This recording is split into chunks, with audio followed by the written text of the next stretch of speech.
pregunta a tu conciencia. Tú sabes, y yo sé que tú sabes. ¿Que yo sé qué? No quiero hablar de eso. Tu cabeza y tu lengua enloquecieron. No se puede confiar en ti. Nosotros tenemos que vivir aquí en San Juan. Charlie, ¿por qué cambiaste tanto? ¿Por qué? Porque ahora solamente vives de sueños salvajes.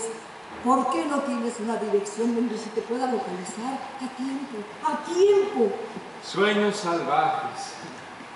¿Que la vida no es un sueño salvaje? Es la mejor definición que he oído. ¿Qué tomaste? Me tomé un sueño salvaje y me lo tragué con otro sueño salvaje.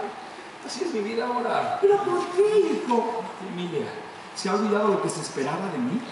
La gente que te amaba esperaba de ti honestidad, dulzura. No solo eso. No después del brillante comienzo que tuve.